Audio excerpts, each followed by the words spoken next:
The Pacific theater of World War II was a series of military conflicts between the United States and the Empire of Japan. The fighting took place throughout the Pacific Ocean and its islands, avoiding mainland Asia. The United States will fight a two-front war, fighting Japan in the Pacific while fighting Nazi Germany with its allies in Europe. The Japanese attack on Pearl Harbor dealt a blow to the American Pacific Fleet, but the Japanese did not destroy its carriers, which would help the U.S. eventually overcome the Japanese. Following the Japanese attacks of December 7, 1941, the Japanese military made substantial gains in the Pacific. Their goal was to neutralize the U.S. fleet, seize territories rich in natural resources, and obtain military bases throughout the Pacific to defend their growing empire. In 1942, Admiral Chester Nimitz made commander of the Central and South Pacific areas.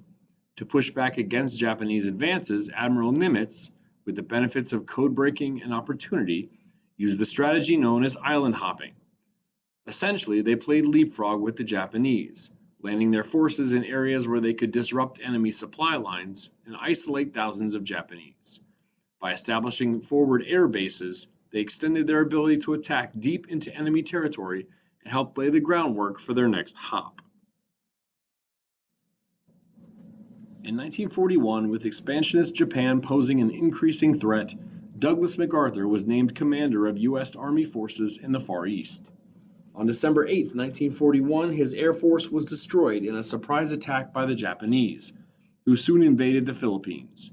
MacArthur's forces retreated to the Bataan Peninsula, where they struggled to survive. In March 1942, on orders from President Roosevelt, MacArthur, his family, and members of his staff fled the island in PT boats and escaped to Australia. Shortly afterward, MacArthur promised, "I shall return." U.S. Philippine forces fell to Japan in May of 1942. In April of 1942, MacArthur was appointed Supreme Commander of Allied Forces in the Southwest Pacific and awarded the Medal of Honor for his defense of the Philippines. He spent the next 2.5 years commanding an island-hopping campaign in the Pacific before famously returning to liberate the Philippines in October of 1944. Wading ashore at Leyte, he announced, "I have returned. By the grace of Almighty God, our forces stand on Philippine soil." In December 1944, he was promoted to the rank of General of the Army and soon given command of all Army forces in the Pacific. The day after Japan bombed the U.S. naval base at Pearl Harbor on December 7, 1941, the Japanese invasion of the Philippines began. Within a month, the Japanese had captured Manila, the capital of the Philippines, and the American and Filipino defenders of the island of Luzon were forced to retreat to the Bataan Peninsula. For the next 3 months, the combined U.S.-Filipino Army fought despite a lack of naval and air support. Finally, on April 9th, U.S. forces surrendered approximately 75,000 troops at Bataan. The surrendered Filipinos and Americans soon were rounded up by the Japanese and forced to march 65 miles to San Fernando. The men were divided into groups of approximately 100, and the march typically took each group around 5 days to complete. The exact figures are unknown, but it is believed that the thousands of troops died because of the brutality of their captors, who starved and beat the marchers, and bayoneted those too weak to walk. Survivors were taken by rail from San Fernando to prisoner of war camps, where thousands more died from disease, mistreatment, and starvation. This 4-day battle in May 1942 marked the first air-sea battle in history.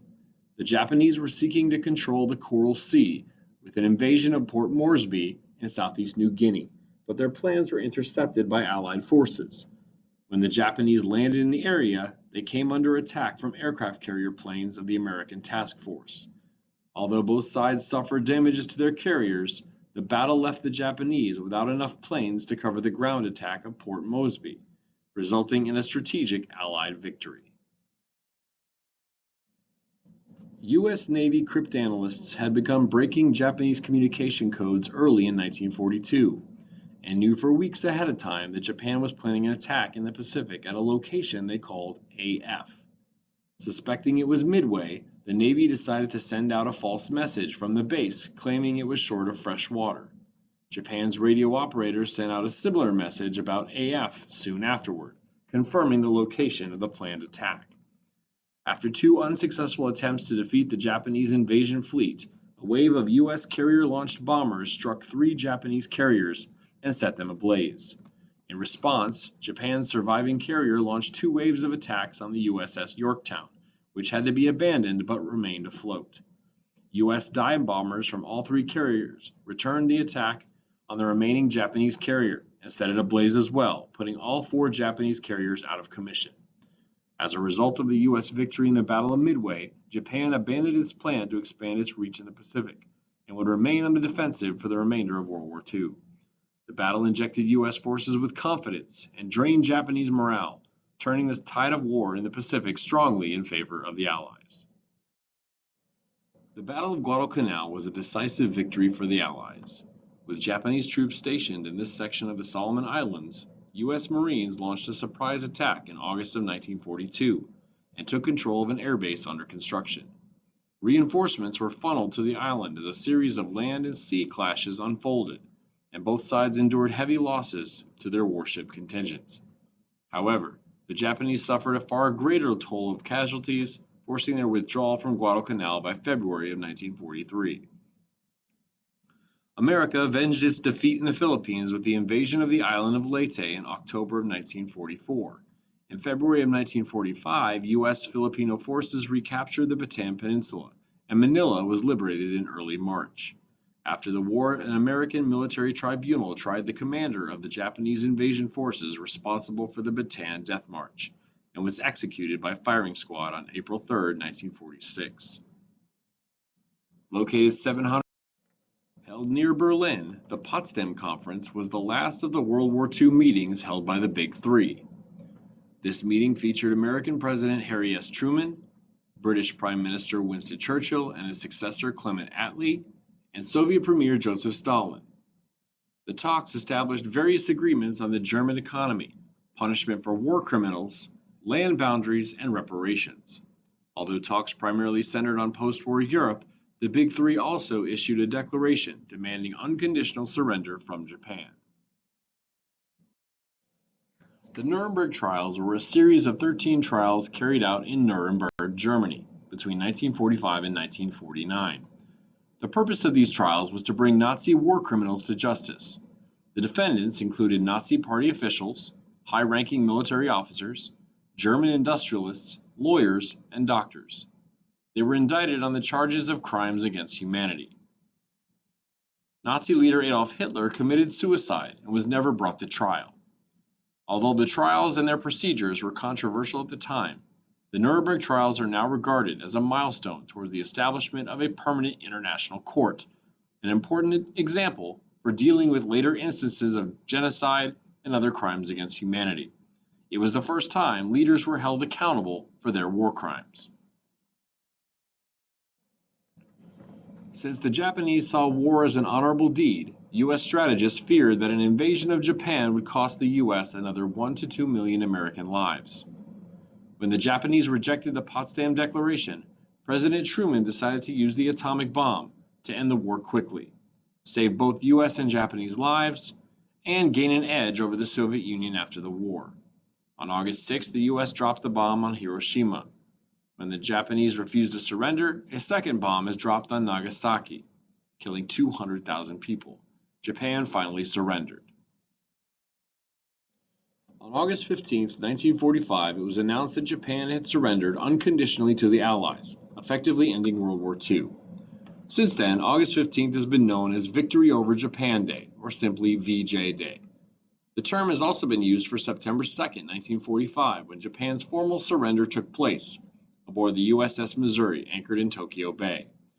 Coming several months after the surrender of Nazi Germany, Japan's surrender in the Pacific brought 6 years of war to an end.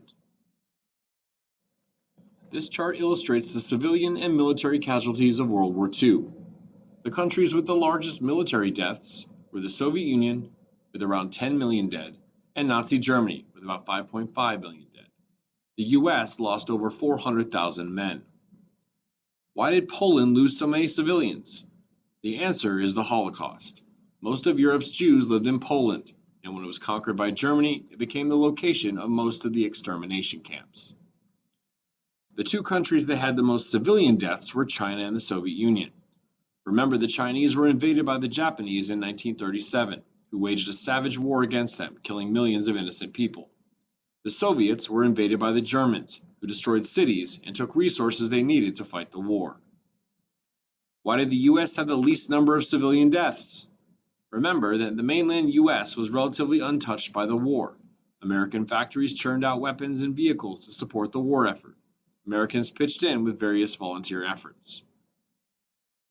What can you infer about what happened in the Dutch East Indies and French Indochina? With no military deaths, you can infer that they were not involved in the fighting, yet they lost millions of civilian lives. They were two of the territories attacked by the Japanese during World War II. This graphic illustrates some more information about the war. The state with the highest number of casualties was New York, which was one of the most populated states at the time. Many people have the conception that World War II was a war that people volunteered to fight in. That's partially true, but over 61% of the soldiers who fought were drafted by the Selective Service Act. Also, a soldier serving during World War II would serve an average of 33 months, which is just short of 3 years. The average age of an American soldier was 26, much older than in other wars. As expected, the Army saw the heaviest losses as their numbers were combined with the Air Force, which won't become its own branch until 1947. Some other key stats included that 8.6 out of every 1,000 were killed in action. 39% of those who served in the war worked in non-combat positions. The most interesting stat to me is the pay. The average pay for infantry was $71 per month, which amounts to over $1,000 in today's money. An officer made about $230 per month, which is over $3,300 in today's dollars.